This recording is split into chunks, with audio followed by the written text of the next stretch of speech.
함께 읽은 이 본문을 중심으로 소통하는 능력, 이런 제목으로 잠깐 은혜를 나눕니다. 지난주 수요일에 오순절 다락방에 임한 성령에 대해 나누었죠. 성령이 불처럼 임하자 제자들의 내면이 뜨거워졌습니다. 그 결과는 언어가 달라졌습니다. 이 놀라운 사건은 비단 다락방 안에서만 머물지 않았죠. 성령의 역사가 다락방의 문을 넘어 예루살렘 거리로 흘러가기 시작했습니다. 오늘 읽은 이 본문은 이처럼 보이지 않는 바람이 일으키는 보이는 영적 파장을 묘사하고 있습니다. 여러분, 이 방언에 대한 오해가 없기를 바랍니다. 여러분이 흔히 이해하는 방언이 아닙니다. 여기에 이 방언은 각 나라 언어, 뒤에 분명히 제가 설명을 드리겠습니다만 오늘 이 사도행전은 분명히 언어라고 표현을 하고 있습니다. 왜 그런지, 이게 무엇을 의미하는지 여러분도 오늘 잘 생각해 보셔야 돼요. 전기가 연결되지 않으면 전등은 들어오지 않습니다. 발전기도 돌아가지 않아요. 가전제품이 생명력을 얻듯이 움직이는 것은 전기가 연결되어야 하고 힘이 연결되어야 합니다. 지난주 수요일에도 말씀드렸죠. 성령이 임하자 강력한 반응이 교회 안에 일어나기 시작했습니다. 그리고 그 힘이 교회 밖으로 넘실넘실 넘쳐나기 시작한 것이죠. 본문을 통해 교회, 즉 다시 말하면 성령 충만한 공동체가 세상 속에서 일으키는 파장, 그 파동은 어떤 것인가? 오늘 이 본문에서 세 가지를 살펴보려고 합니다. 첫째는 성령의 소통하는 능력, 바로 경계를 무너뜨림입니다. 따라합시다. 경계를, 크게 합시다. 경계를 무너뜨립니다. 왜 그런가 볼까요? 5절과 6절 성경을 보세요. 5절과 6절에 보면 당시 예루살렘에는 절기를 지키기 위해서 각 나라 각 지역에서 많은 사람들이 순례자로 참여를 했습니다. 천하사방 각지로부터 온 경건한 유대인들이 오늘 예루살렘에 많았던 거죠. 그때 6절입니다. 마가 요한의 다락방의 성령의 역사가 120문도와 11사도 가운데 임하고 그 임하여진 채로 다락방 문이 열렸어요. 열려서 예루살렘 안에 사람들이 모여 있는 곳으로 흩어져 나갔습니다. 이게 처음인 거예요. 여러분 쭉 복음서부터 연결해서 놓고 보면 예수님 제자들은 문 밖으로 나가질 않았습니다. 두려움에서, 또 자신들도 잡힐까 봐. 다만 그들이 모여서 기도하고 쉬쉬하고 비밀리에 그와 같은 모임을 가졌을 뿐이지 나가지 않았어요. 그런데 어떻게 이런 일이 일어났을까요? 무리가 모여 있는 곳에 갔습니다. 그 무리는 예루살렘의 순례자들이에요.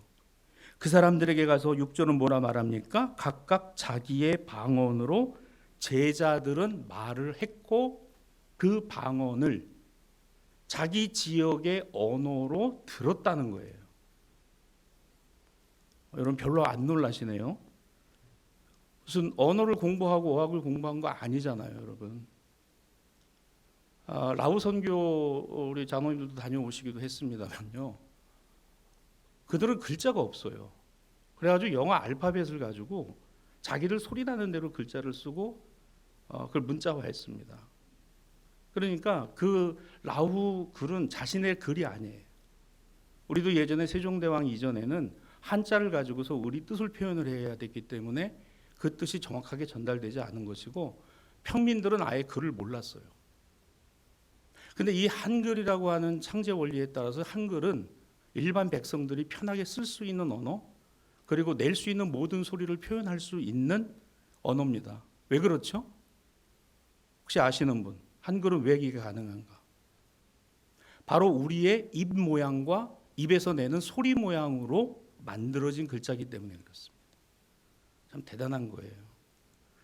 이 언어라는 거는요, 그렇기 때문에 이 언어라는 것은 자신의 의사와 생각을 표현하는 방식입니다. 이걸 여러분 전제하고 이 말씀을 좀 보시면 좋겠어요. 각 지역의 각 방언을 말하는 사람들이 예루살렘에 모였는데 마가 요한의 다락방의 문이 열리고 제자들과 120명 흩어져서 그 사람들에게 가서 복음을 전했는데 그들의 말이 그 지역, 자기네 지역의 말로 들렸다.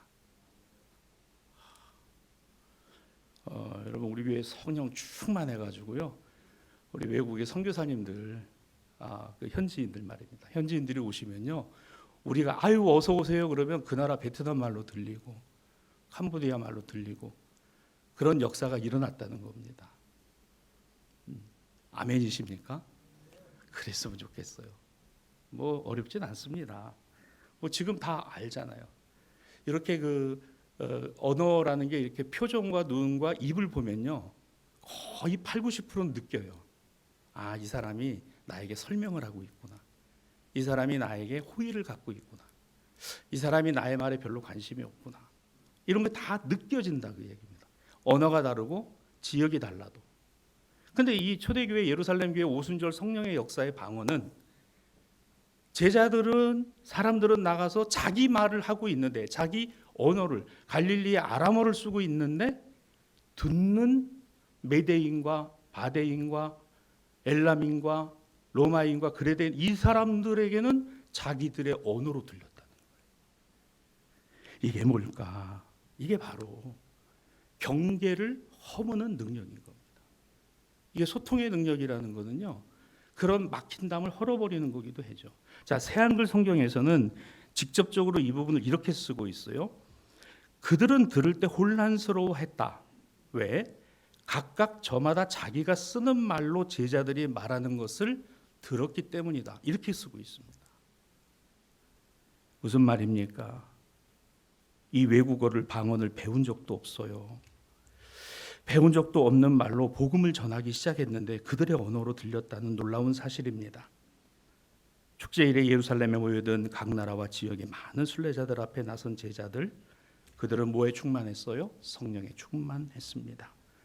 이런 제자들을 만난 이방인들, 자, 이어지는 7절에서부터 11절에 보니까 그들의 출신 지역이 나와요. 바데, 메데, 엘람, 로마, 제국 전역에서 온 사람들입니다. 그들이 제자들을 만나서 들으면 놀랐어요. 서로 이렇게 말합니다. 이 말하는 사람들 다 갈릴리 사람 아니냐? 그런데 어떻게 우리가 태어난 곳의 언어로 말을 하지? 우리가 어떻게 그렇게 듣게 되지? 우리가 아는 대로 예수님의 제자들은 갈릴리 지역 사람들이잖아요. 유대 본토에서 나서 자란 이들입니다. 그들이 각 지역의 방언을 따로 익히고 교육받은 일 전혀 없습니다. 그러니 놀라운 일이죠. 사실 언어의 흩어짐은 우리가 잘 아는 대로 어디서부터였어요? 바벨탑부터였습니다. 이 바벨탑은 인간의 교만이 올려놓은 하나의 욕심의 결정체였습니다.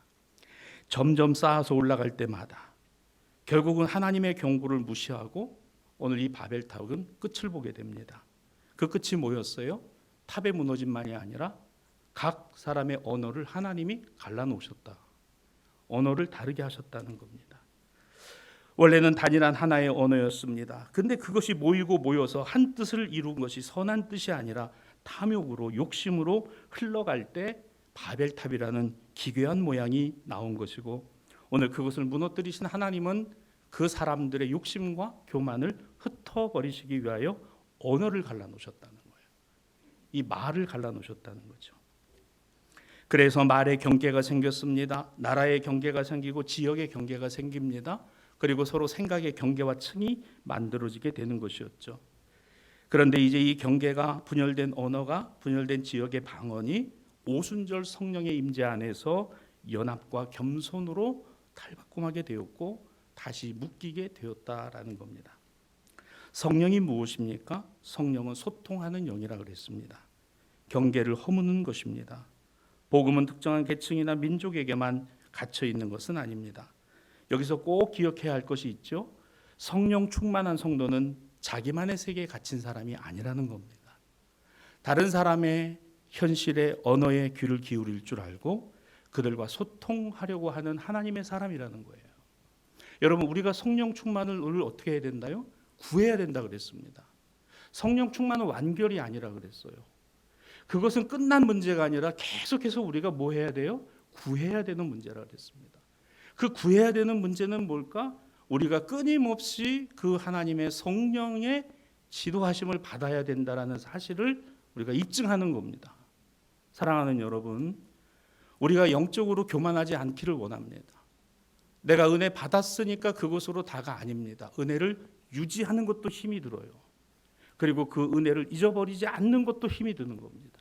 그리고 그 은혜대로 살려고 하는 것도 노력이 들어가요. 그런데 더 중요한 게 뭘까? 성령의 도우심을 구해야 된다는 겁니다. 성령의 도우심을 구해야 돼요. 그래서 이 성령 충만한 성도의 모습, 예루살렘의 사도들과 120문도는 성령 충만하여 문을 열고 예루살렘에 나아가 순례자 이방인들에게 예수를 증거하기 시작했으니 오늘 이것이 방언을 주신 하나님의 역사였다는 겁니다. 여러분, 우리의 마음속에 복음에 대한 열정이 있다면 그 복음을 이루어 가시는 분은 하나님이신 거예요. 그렇죠? 내 삶에서도, 내 가정에서도, 생업의 자리에서도. 선교사 중에 짐 엘리엇이라는 분이 있습니다. 1956년에 남미의 에콰도르에서 식인종을 대상으로 복음을 전하였어요. 아우카족이라는 부족인데요. 이 짐 엘리엇 선교사는 미국 시카고의 명문이었던 휘튼 대학을 수석으로 졸업한 수지였습니다. 여러분 휘튼 대학 들어보셨나요? 바로 빌리그레함 센터가 있는 곳입니다. 그 빌리그레함의 영적인 교되는 대학이 바로 이 휘튼 대학이에요. 복음을 위해서 그는 열정을 가지고 다른 데를 본 게 아니라 북미에서 남미를 본 겁니다. 남미의 에콰도르를 봤어요. 근데 그곳에 1950년대에 아우카족이라고 하는 아직도 식인의 풍속을 갖고 있는 부족이 있었습니다.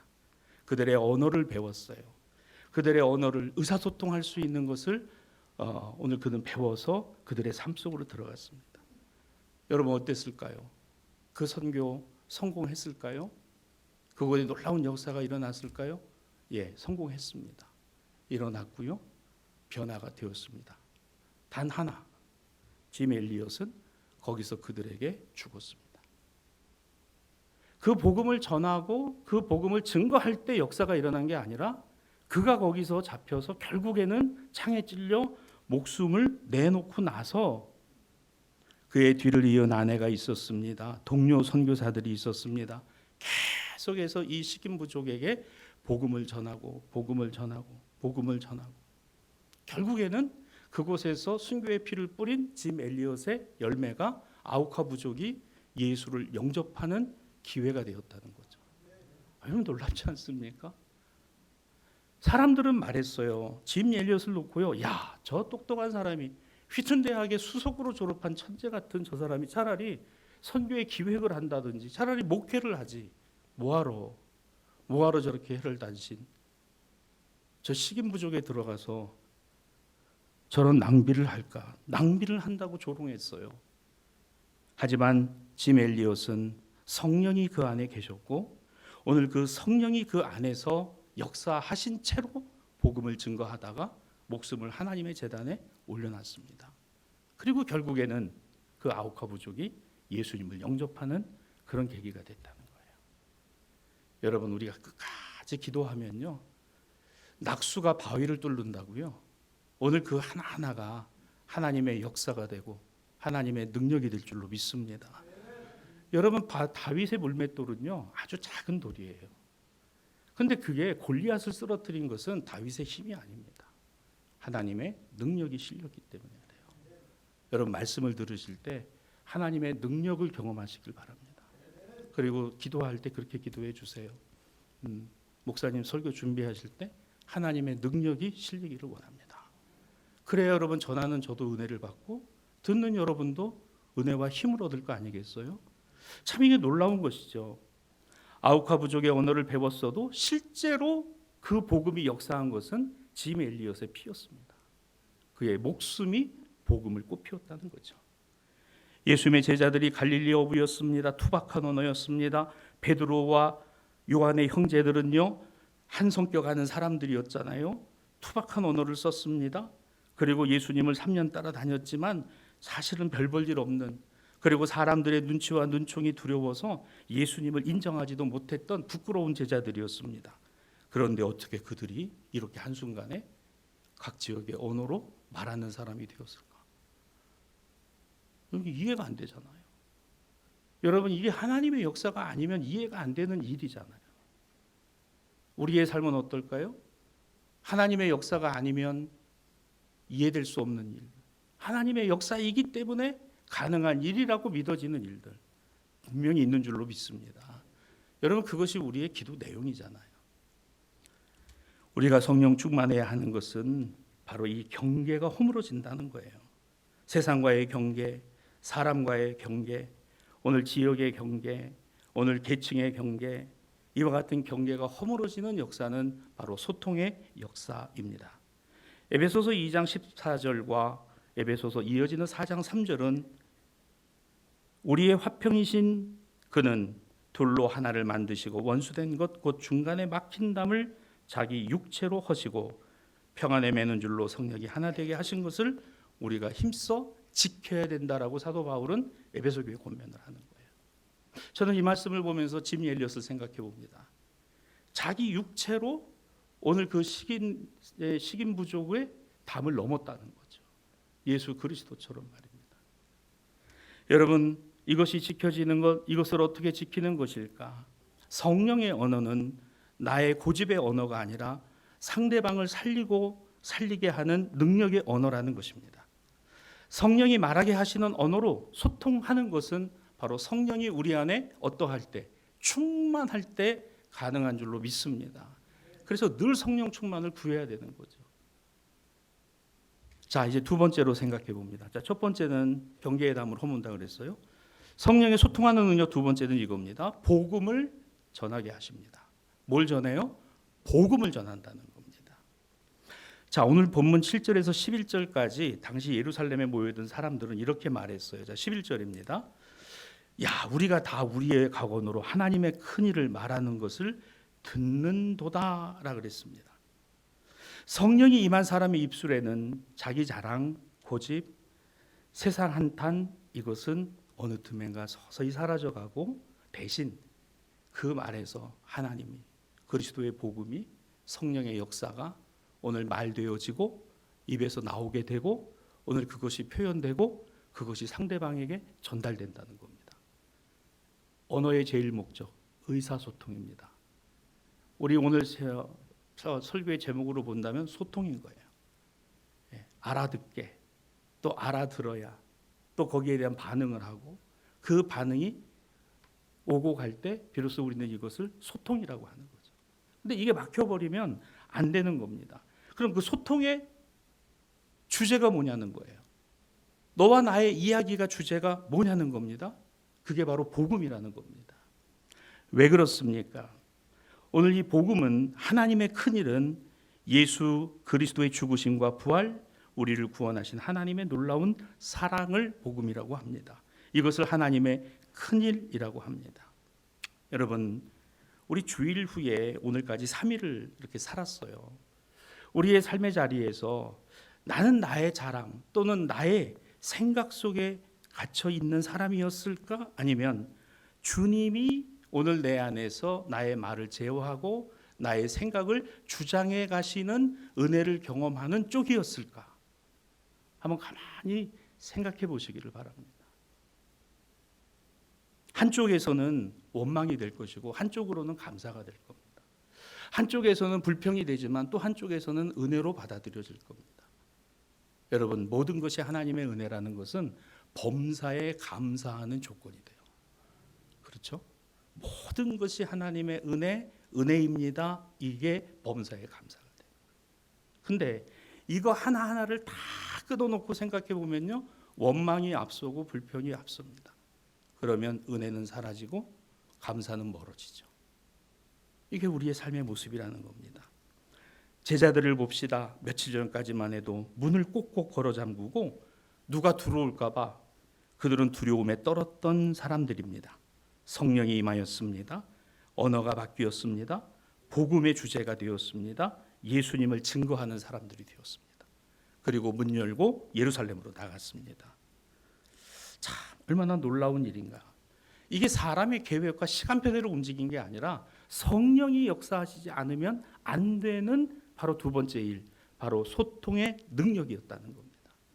한번 우리 따라해 볼까요? 능력은 하나님께 있고, 여러분 믿습니까? 능력은 하나님께 있습니다. 능력은 하나님께 있어요.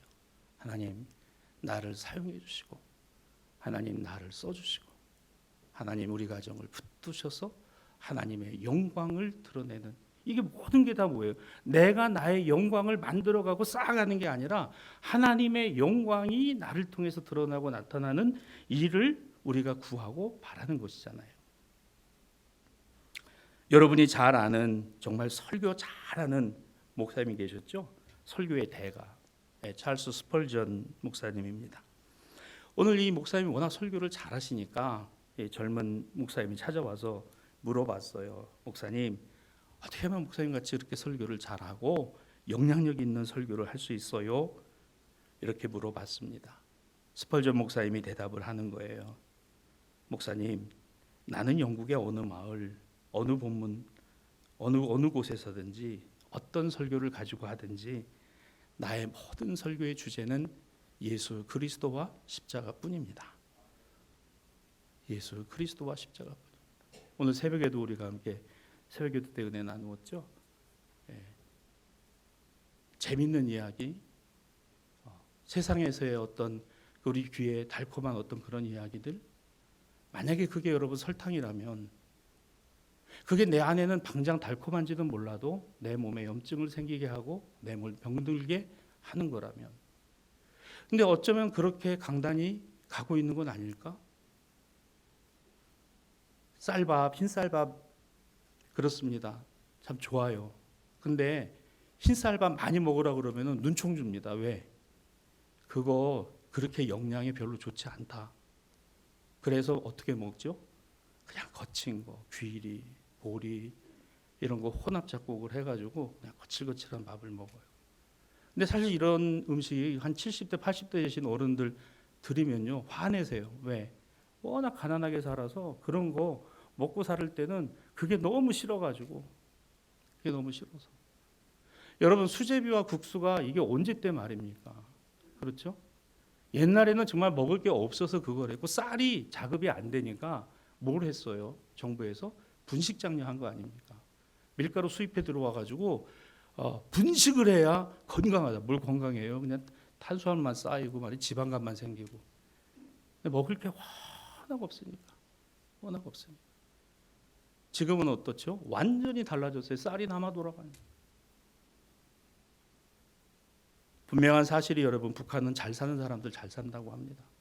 강남 사람들 못지않게 산다 그래요. 평양의 고위층들 말입니다. 그러나 대부분은요, 우리가 아는 그 정보 그대로입니다. 아직도 밥 굶는 사람이 있고요. 그들의 기준을 잘 모르는 시골의 노인들은 그렇게 생각한대요. 야, 세계에서 제일 잘 사는 나라가 중국이래. 그리고 저 남조선은 중국보다도 못 산대. 근데 사실 그런가요? 탈북에서 남한에 들어와 가지고 우리 대한민국에 들어오는 이 탈북 사람들이 인천공항에 내리면 뒤로 넘어간답니다. 야, 남조선이 이런 공항을 갖고, 세상에 이런. 또 하나 놀라는 건 어디 가서 놀래요? 마트 가서 놀란다 그랬죠. 특히 뭐에 놀래요? 쌀을 푸대푸대째 갖다 놓고, 그것도 어떻게 팔아요? 세일해서. 좀 사라고, 좀 사서 먹으라고. 일본은 쌀값이 비싸져 갖고 일본 사람들이 와서 그 쌀을 사 갖고 간다. 거기서 충격을 두 번째 먹는다. 그리고 눈물이 앞을 가리는 거예요. 지금도 우리 고향 북조선에서는 이 밥 없어갖고 죽는 사람들이 있고, 이 밥 때문에 이거 제대로 살지 못한 사람들이 부지기수인데, 야, 이렇게 잘 사는. 세 번째로 충격받는 게 뷔페 식당 가서 풀 먹는 거. 그 비싼 돈을 내고 가서 왜 풀을 먹느냐, 화를 낸다는 거예요. 그래가지고 고기만 그냥 갖다가 다 먹고, 그리고 마지막으로 그 음식 남은 거 쓰레기로 다 버리는 거 보고 뒤로 넘어간다. 이렇게 잘 사는 나라. 그래서 여러분 탈북하신 분들 가만히 보면요, 혼자 오시잖아요. 99.9% 아버지, 어머니, 형제 어떻게 하든지 북한에서 데리고 나오려고 합니다. 어떻게 하든지. 여러분, 우리가 우리의 삶의 자리에서 다른 어떤 무엇보다도 가장 중요하게 여겨야 될 것이 뭘까? 오늘 스펄전 목사님이 그 답을 우리에게 주고 있어요. 예수 그리스도와 십자가를 전하는 것 외에는 나는 능력이 없는 사람이야. 나는 내가 말할 수 있는 그 말 하나, 그러나 능력은 하나님께 있고, 능력이 거기에 실리면 그 사람의 마음이 쪼개지고 그 사람의 마음이 무너지고 그의 삶의 가치관들이 바뀌고 그의 삶의 방향이 전환되는 역사가 일어난다는 거죠. 여러분, 이것이 바로 소통의 능력입니다. 성령의 충만은 예수 충만입니다. 성령이 임하시면 우리의 대화의 주제가 달라지고 표현이 바뀝니다. 어제 산 옷 자랑하고 자식 자랑하고 세상 정치 이야기가 우리 대화의 전부였을까요? 아니죠. 이제는 나에게 주신 하나님의 은혜 안에서의 성령의 소통하심은 하나님이 내 삶을 어떻게 바꾸셨는지, 내가 예수를 믿고 나 삶의 가치가 어떻게 달라져 있는지, 그리고 그 예수 그리스도만이 우리의 구주가 되신다는 사실을 내가 왜 믿고 살아가는지. 오늘 새벽에도 우리 같이 기도했잖아요. 나는 왜 예수를 믿는가? 나는 왜 교회를 다니는가? 그리고 내게 주신 하나님의 은혜의 말씀을 오늘 내 삶에 어떻게 적용해서 나는 살아가고 있는가? 이거 끊임없이 우리가 되풀이해야 되고 되뇌어야 된다고 그랬습니다. 이것이 바로 증인의 삶이요 성결한 성도의 신앙생활입니다. 내 유능함을 애써 자랑하고 드러내지 않아도 돼요. 투박한 삶을 통해서 오히려 하나님의 위대하심이 드러나고 나의 무지와 무기력함을 통해서도 하나님은 채우시고 역사하심으로 당신 자신을 드러내신다는 사실을 우리는 믿어야 한다는 겁니다. 주님, 내가 능력이 있으니까, 주님, 내가 할 수 있으니까 주님이 조금만 도와주시면 되겠습니다가 아니고, 나는 무지하고 나는 힘이 없지만 주님만이 능력이시고 그 주님의 능력이 오늘 나에게 실린다면 오늘 주님, 내가 할 수 있겠습니다. 감당할 수 있겠습니다. 오늘 이와 같은 은혜가 우리 가운데 있게 되기를 주님의 이름으로 축복합니다. 세상과 소통하는 능력, 마지막 세 번째는 이거예요. 세상을 당황스럽게 하는 거룩한 충격이다. 세상을 당황스럽게 하는 거룩한 충격. 뭐가 당황스러울까? 성령의 강력한 역사를 목격한 세상의 반응이 두 가지로 나눠집니다. 자, 여러분 성경을 보세요. 거기 성경에 12절인데요. 이 제자들의 복음 선포를, 성령 충만한 제자들의 복음 선포를 들었던 첫 번째 반응, 당황스러우면서도 마음에 담아 진지하게 고민을 합니다. 12절입니다.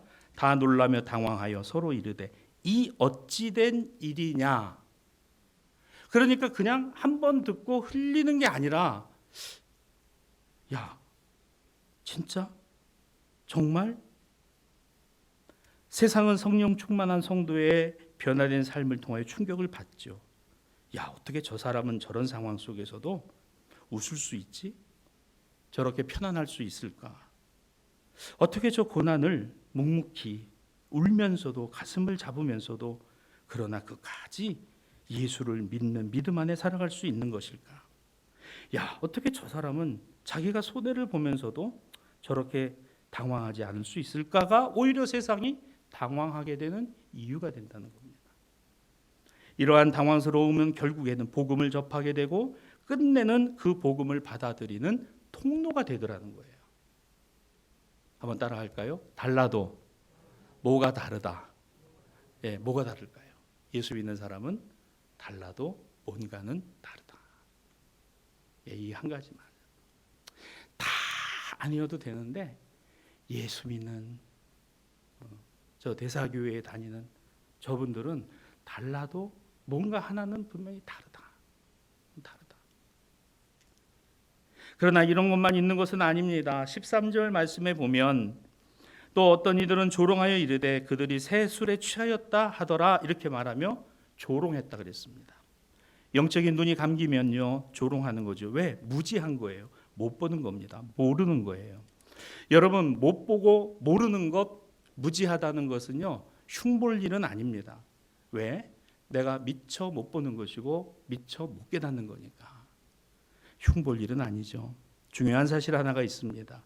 우리가 성령 충만해서 주님의 일을 말할 때 세상은 우리에게 박수치지 않아요. 우리가 신앙생활 열심히 하고 우리가 신앙생활 바르게 한다고 세상이 우리에게 상 주지 않습니다. 세상 사람들이 우리를 인정하는 것도 아니에요. 오히려 대부분은 조롱합니다. 야, 평생을 예수 믿고 산다는데 저 집안 봐봐야 뭐가 있어? 저 아무것도 없는 거 아니야? 비방합니다. 조롱합니다. 그러나 우리가 기억하는 게 있어요. 제자들도 그랬습니다. 조롱을 당하고 비방을 당하고 비웃음을 당해도 그들은 늘 성령 충만 안에서는 하늘의 기쁨이 있었다는 거예요. 사랑하는 여러분, 우리 안에 요만한 겨자씨만한 하나님이 주시는 기쁨이 있게 되기를 주님의 이름으로 축원합니다. 겨자씨만한 기쁨 하나가 뭐가 될까요? 자라서 30배가 되고 60배가 되고 100배가 되고. 그래, 다 가져가라. 나는 주님이면 되겠다. 다 무너지고 다 한데도 주님, 나는 주님뿐이면 되겠습니다. 그게 겨자씨만한 엄청난 믿음, 대단한 믿음, 그것도 물론 훌륭하죠. 그럴 수 있으면 좋겠죠. 근데 그런 자리에 가 있고 그렇게 되면요, 자기 바벨탑이 되는 경우가 더 많더라고요. 차라리 그냥 무너져 버리고, 차라리 그냥 아무것도 없어, 그냥 먼지 하나만 있더라도 그냥 그 먼지 하나를 붙들고 주님이면 되겠습니다. 여러분들은 이 부분에서 제가 아멘 하세요라고 말을 못 하겠어요. 실상이 그렇잖아요. 내가 그렇게 힘든데 어떻게 그럴 수가 있어? 내가 이렇게 아프고 내가 이렇게 힘든데 어떻게 그럴 수가 있어? 그래서 여러분에게 말씀드리잖아요. 성령 충만을 구하십시오. 하나님의 영의 충만을 구하세요. 하나님의 지혜를 구하고, 하나님만이 능력이십니다. 그 하나님만이 능력되어 제가 그 하나님 능력에 소통하는 파이프라인이 되었으면 좋겠습니다. 세상의 비웃음 여러분 있다 하더라도요, 오히려 우리가 세상과 너무 똑같아서 세상 따라가다가 세상이 우리를 보며 아무런 당황함도 느끼지 못하는 그런 상태를 우리는 두려워해야 되는 거예요. 너나 나나, 너 그렇게 열심히 믿는 너나 나나 봐봐야 별로 그런 거 없어, 그냥 별 볼 일 아무것도 아니야, 이런 걸 우리는 어떻게 해야 된다? 두려워해야 된다는 거예요. 뭔가 하나는 달라도 다르다. 뭔가 하나는 달라도 다르다. 여러분, 이거는 실화입니다. 미국에서 큰 화제를 일으켰던 실제 이야기인데요. 미국의 텍사스주의 한 법정에서 자기 형을 총으로 쏴 죽인 여성이 있었습니다. 앰버 가이거라는 여성인데요. 오늘 그녀에게 재판부는 징역 10년을 선고했습니다. 근데 이 피해자의 동생이었던 18살 먹은 청년 브라이언 지인이라고 하는 그 여성의 총에 맞아 죽은 형의 동생입니다. 그 재판부의 허락을 얻어서 발언을 했어요. 그의 첫 마디가 뭐였을까? 사람들은 생각했습니다. 자기 형을 아무 죄도 없는 그 형을 총으로 쏴 죽인 그 살인범을 향해서 왜 내 형을 죽였느냐고 욕을 하고 오늘 재판부에 엄중하게 그 죄를 물어야 된다라고 이야기를 할 거라고 생각했어요.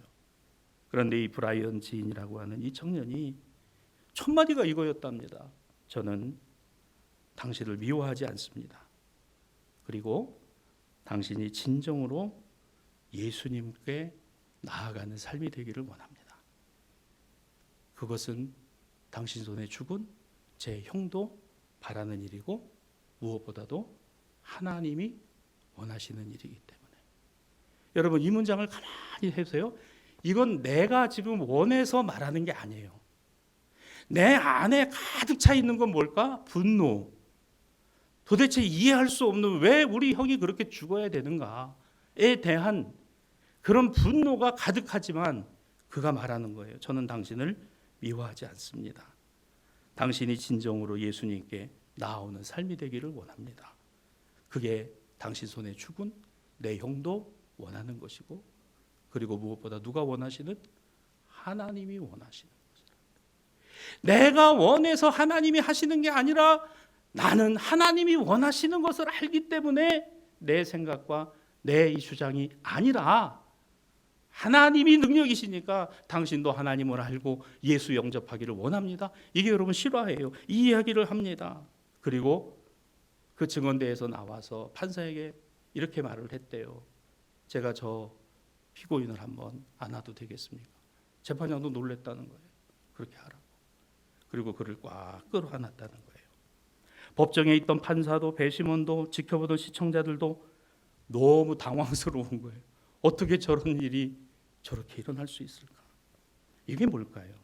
이게 바로 세상이 이해할 수 없는 믿음입니다. 또 하나 뭘까요? 세상은 줄 수 없는 기쁨입니다. 세상에서부터 얻어지는 것 아닌 겁니다. 야, 저거 미쳤구나. 그 사랑하던 형이 저렇게 비참하게 죽어서 미쳤구나. 저 술 먹고 와서 저러는 거 아니야? 제정신이 아니겠지. 일부 사람들은 그런 말도 했다는 거예요. 여러분 그렇습니까? 성령에 충만한 사람, 새술에 취했다라는 얘기가 술에 취했다는 게 아닙니다. 어떤 초신자가 그랬대잖아요. 성경에 보니까 술 취하라는 말도 있던데 어디에 있는데 새술에 취하라 그러니까 새술이 그 술인 줄 알고. 아니잖아요, 여러분. 그 술이 아니잖아요. 알코올이 아니고 새술에 취한 사람. 이게 성령에 충만한 사람.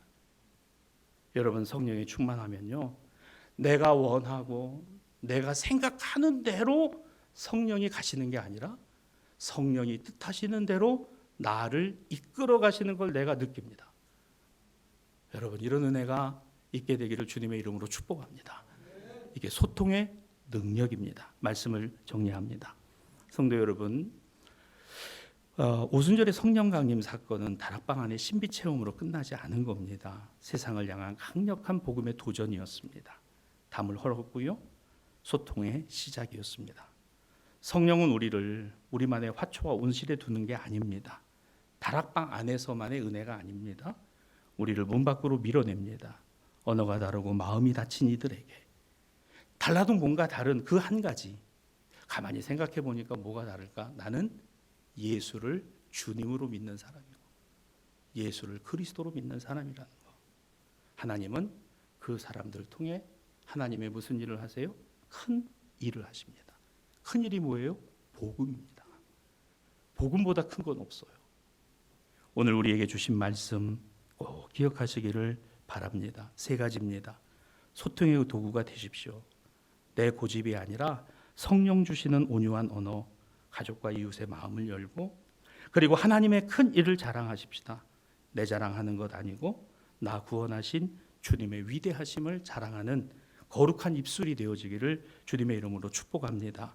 성령 충만하십시다. 주님 성령 충만하기를 원합니다. 그래서 충만함으로 뭐에 취한? 새술에 취한 사람으로.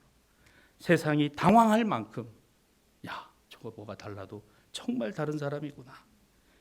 이거 우리가 확신할 때 한 영혼이 주님께로 돌아오는 역사, 기적을 보게 될 것입니다. 오늘 이 은혜가 말씀을 전한 저에게도 또 여러분의 마음과 심령 가운데도 잘 자리 잡아서 또 결실이 되고 열매 맺음이 되기를 우리 주님의 이름으로 축복합니다.